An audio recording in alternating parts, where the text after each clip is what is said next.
اس نے دیکھا کہ کار چلانے والا ایک خوش پوش نوجوان تھا جو بڑے اطمینان سے کار چلا رہا تھا۔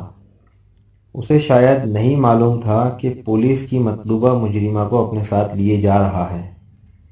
جولیا اب آئندہ کے متعلق سوچنے لگی، کیونکہ اس بار ان کے ساتھ عجیب و غریب واقعہ پیش آیا تھا۔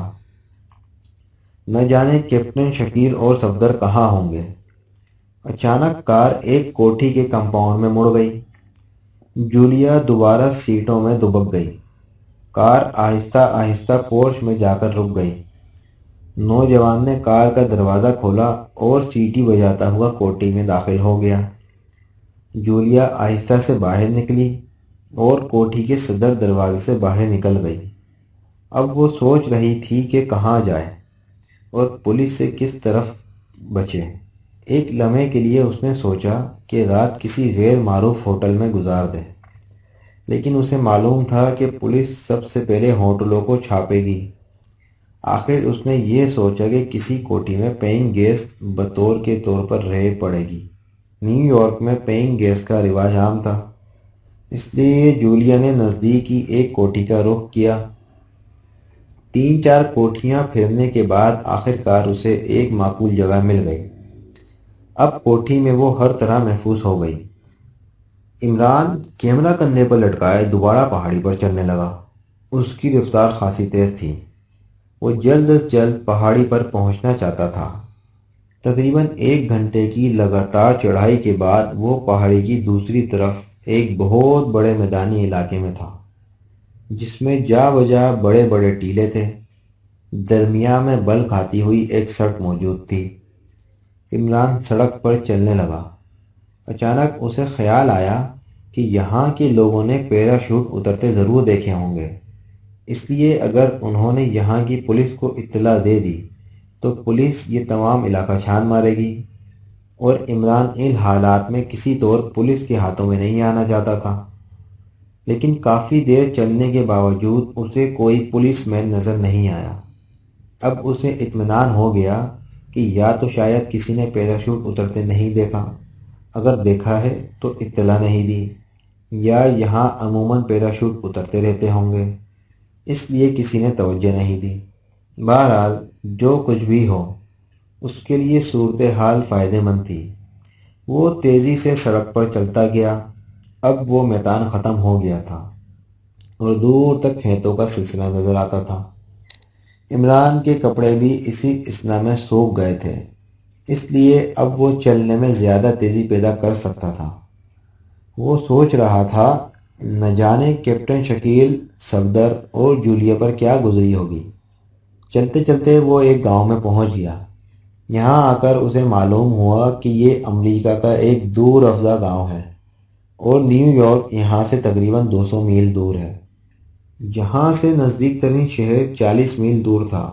اب وہ جلد از جلد اس شہر میں پہنچنا چاہتا تھا۔ آخر اسے ایک شخص ایسا مل گیا جو اپنی ویگن پر سبزی لے کر شہر جا رہا تھا۔ عمران بھی اس کے ساتھ شامل ہو گیا۔ تقریباً 1.5 گھنٹے کے بعد وہ لوگ شہر پہنچ گئے۔ عمران سیدھا ایک ہوٹل میں گیا۔ وہاں جا کر اس نے کھانے کا آرڈر دیا اور کھانے کا انتظار کا وقت کاٹنے کے لیے اس نے اخبار اٹھا لیا، لیکن پہلے صفحے پر نظر پڑتے ہی وہ چونک اٹھا، کیونکہ اس میں 2 مردوں اور ایک عورت کا ایئرپورٹ سے پراسرار افراد کا حال دیا ہوا تھا کہ کس طرح وہ پولیس کو جلد دے کر غائب ہو گئے، اور انتہائی کوششوں کے باوجود اب تک ان کا نہیں پتہ چل سکا۔ اس میں ان کے کسی چوتھے ساتھی کے متعلق بھی لکھا ہوا تھا۔ اخبار میں ان تینوں کے حلیے بھی درج تھے، جس سے عمران سمجھ گیا کہ یہ شکیل، صفدر اور جولیا ہیں۔ وہ سوچ رہا تھا کہ یہ تینوں نیو یارک میں کہاں چھپے ہوں گے۔ حالانکہ اخبار میں تو درج نہیں تھا، لیکن وہ سمجھ گیا کہ طیارے کے پائلٹ نے پولیس کو اطلاع دی ہوگی اور وہ تینوں مقامی پولیس سے بچنے کے لیے فرار ہو گئے ہوں گے۔ ان حالات میں اب اس کے لیے اور بھی ضروری ہو گیا تھا کہ وہ جلد از جلد نیو یارک پہنچے اور حالات کو سنبھالے، کیونکہ کل سے میٹنگ شروع ہو رہی تھی۔ ویٹر کھانا لے آیا تو اس نے بھی جلدی جلدی کھانا کھایا اور بل ادا کر کے باہر نکل آیا۔ ہوٹل کے باہر ایک پبلک فون بوتھ تھا۔ عمران اس میں گھس گیا اور ڈائریکٹری سے ایئرپورٹ انکوائری نمبر دیکھ کر اس نے ایئرپورٹ انکوائری کو رنگ کیا۔ یہ اس کی انتہائی خوش قسمتی تھی یا محض ایک اتفاق کہ 10 منٹ کے بعد ایک فلائٹ نیو یارک جا رہی تھی۔ وہ فوراً ٹیکسی پکڑ کر ایئرپورٹ روانہ ہو گیا اور تقریباً 45 منٹ بعد وہ نیو یارک کے ہوائی اڈے پر اتر رہا تھا۔ یہ چونکہ ایک مقامی سروس تھی، اس لیے کسی نے بھی اس سے پاسپورٹ چیک نہ کیا اور وہ اطمینان سے چلتا ہوا ایئرپورٹ کی بلڈنگ سے باہر آ گیا۔ اب وہ فوراً CIB کے سربراہ سے ملنا چاہتا تھا، کیونکہ کل کی میٹنگ کی سربراہی بھی CIB ہی کر رہی تھی۔ چنانچہ اپنی آمد کی اطلاع بھی انہیں دینی تھی اور اس کے بعد اپنے ساتھیوں کو بھی ڈھونڈنا تھا۔ اس لیے اس نے ٹیکسی ڈرائیور کو منکن روڈ پر چلنے کو کہا۔ منکن روڈ پر ایک بہت بڑی عمارت میں CIB کا ہیڈ کوارٹر تھا۔ عمران جو ہی کمرے میں داخل ہوا تو اسے ایک چوکیدار نے دروازے پر ہی روک لیا۔ اے مسٹر، تم اندر کہاں جا رہے ہو؟ چوکیدار کی آواز میں تلخی نمایاں تھی۔ اپنی خالہ کے گھر جا رہا ہوں۔ تمہارا کوئی دھوس ہے؟ عمران اپنے مخصوص لہجے میں بولا۔ تمہارا دماغ خراب ہے؟ چلو بھاگو یہاں سے۔ چوکیدار حیرت سے اس خوش پوش شخص کو دیکھ رہا تھا۔ کیوں؟ کیا میرے خالو مسٹر کاپل اس گھر میں نہیں رہتے؟ عمران نے جسم کو لچکاتے ہوئے کہا۔ مسٹر کاپل؟ ہاں ہاں، مسٹر کاپل وہی موٹے سے بند گلے کی جیکٹ پہنے اور نیلے رنگ کا مفلر پہنتے ہیں، منہ میں ہر وقت لمبا سا پائپ رکھتے ہیں، وہی تو ہیں میرے خالو۔ عمران تیزی سے بولتا چلا گیا۔ مسٹر کاپل ہیں تو صحیح، مگر یہ دفتر ہے، گھر نہیں۔ چوکیدار اب نرم پڑ گیا۔ چلو گھر نہ صحیح، دفتر ہی صحیح۔ تم کاپل صاحب کو جا کر کہو کہ آپ کا بھتیجا عمران آیا ہے، دیکھو کیسے بلاتے ہیں ہمیں۔ اگر نہ بلایا اور مجھے ڈانٹ پڑ گئی تو؟ چوکیدار شش پنج میں بولا۔ اگر نہ بلایا تو 100 روپے دوں گا، اور اگر بلایا تو روپیہ تم بھی مجھے دینا۔ چوکیدار اب بھی شش پنج میں تھا۔ عمران کی خوش پاشیگی دیکھ کر وہ جانا چاہتا تھا، لیکن اس کی باتیں اسے کوئی مخبوط الحواس ثابت کرتی تھیں۔ بہرحال چند لمحوں کی ہچکچاہٹ کے بعد وہ اندر چلا گیا۔ عمران گیٹ سے گزرنے والی لڑکیوں کو دیکھ کر سیٹیاں بجا رہا تھا، اور ایک لڑکی کو تو اس نے باقاعدہ آنکھ مار دی۔ لڑکی مسکرائی اور رک گئی، مگر عمران اس دوران دوسروں کو آنکھ مارنے میں مشغول ہو گیا۔ لڑکی کے چہرے پر حیرت کے آثار ظاہر ہوئے اور وہ سر کو جھٹکتی ہوئی اندر چلی گئی۔ چند لمحوں بعد چوکیدار واپس آ گیا اور عمران کو اندر چلنے کو کہا۔ میرے 100 روپے تو دو، شرط لگی ہوئی ہے، کوئی مذاق ہے کیا؟ عمران اڑ گیا۔ چوکیدار نے دانت نکال دیے اور عمران ایک چھوٹا سا نوٹ اس کے ہاتھ میں رکھ کر اندر چلا گیا۔ چوکیدار ایسے دیکھ رہا تھا جیسے 7ویں عجوبے کو دیکھ رہا ہو۔ اندر عمران آرام سے مسٹر کاپل سے باتیں کر رہا تھا۔ مسٹر کاپل، بڑی مشکل سے آپ تک پہنچا ہوں۔ عمران نے اسے تمام واقعہ بتاتے ہوئے کہا۔ میں نے ابھی اپنے ساتھیوں کو ڈھونڈنا ہے، معلوم نہیں کہ وہ کہاں پریشانی کے عالم میں ہوں گے۔ آپ برائے مہربانی مسٹر کاپل پولیس کو ان کے بارے میں خاص ہدایت جاری کر دیں۔ وہ تو ہو جائے گا، مگر عمران صاحب، وہ کیمرہ کیسا تھا جس کے لیے اتنا بڑا ہنگامہ ہوا؟ مسٹر کاپل نے پائپ کو منہ سے لگاتے ہوئے سوالیہ انداز سے کہا۔ یہ میں میٹنگ میں ہی بتا سکوں گا۔ اچھا، اجازت، عمران نے اٹھتے ہوئے کہا۔ مسٹر کاپل احتراماً اٹھ کھڑے ہوئے اور اپنا ہاتھ آگے بڑھایا، مگر عمران انتہائی لوفرانہ انداز سے سیٹی بجاتا ہوا ان کے اٹھتے ہوئے ہاتھ کو نظر انداز کرتے ہوئے باہر چلا گیا، اور مسٹر کاپل چند لمحے تک حیران کھڑے رہے۔ یہ ایک سجا سجایا اور خاصا وسیع و عریض میٹنگ ہال تھا۔ تمام حفاظتی انتظامات کیے گئے تھے۔ 14 ملکوں کے 4 نمائندگان موجود تھے۔ ایک کاؤنٹر پر عمران کے ساتھ جولیا، صفدر اور شکیل بیٹھے ہوئے تھے۔ عمران کے چہرے پر حماقت کی تہیہ انتہائی گہری تھی۔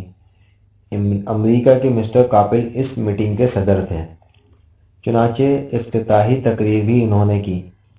حضرات، یہاں ان 14 ملکوں کے نمائندگان موجود ہیں جن کے ملکوں میں ماکا زونگا کی تنظیم نے جو حشر برپا کر دیا ہے۔ یہ دہشت انگیز اور تخریب پسند تنظیم ساری دنیا پر حکومت کرنے کا خواب دیکھ رہی ہے، لیکن ہم نے تہیہ کیا ہوا ہے کہ اس نام نہاد تنظیم سے، جو یقیناً غنڈوں اور قاتلوں پر مشتمل ہے، کسی حالات میں بھی شکست نہیں مانیں گے۔ ہم چاہتے ہیں کہ مشترکہ طور پر کوشش کریں۔ اس کالی اور بھیانک تنظیم کی جڑیں اکھاڑ دی گئی ہیں۔ اس سلسلے میں آپ سب حضرات کو یہاں مل بیٹھنے کی تکلیف دی گئی ہے تاکہ آپ سب مل کر اس بارے میں کوئی فیصلہ کریں۔ یہ کہہ کر وہ بیٹھ گئے۔ اس کے بعد برطانیہ کا کوئی نمائندہ ہولی گریپ کھڑا ہوا۔ معزز حضرات، جیسے مسٹر کاپل نے آپ کے سامنے وضاحت کی ہے، ماکا زونگا ایک انتہائی بھیانک تنظیم ہے۔ اس سلسلے میں کچھ عرض کرنا چاہتا ہوں۔ میرے ملک میں بھی ماکا زونگا نے تباہی مچائی تھی۔ ہم نے پوری کوششوں کے بعد قدرے قابو پا لیا ہے۔ ہم دراصل اس کے ہیڈ کوارٹر کی تلاش میں تھے۔ ہمارے جاسوسوں نے ہمیں اطلاع دی ہے کہ ان کا ہیڈ کوارٹر ایشیا کے کسی ملک میں ہے اور یہ تنظیم ایشیائی غنڈوں پر مشتمل ہے۔ اس لیے میرے خیال میں ہمیں دائرہ تحقیق میں شامل کرنا چاہیے۔ ابھی وہ اتنا ہی کہہ پایا تھا کہ جاپان کا نمائندہ اپنی جگہ سے اٹھ کھڑا ہوا۔ صاحب صدر مسٹر ہولی گریپ نے آپ کے سامنے ابھی جو کچھ کہا ہے، میں اس کی پرزور تردید کرتا ہوں۔ انہوں نے ایشیا پر الزام لگایا ہے، لیکن میں دعوے سے کہتا ہوں کہ یہ تنظیم ایشیا کی نہیں بلکہ یورپ کی ہے۔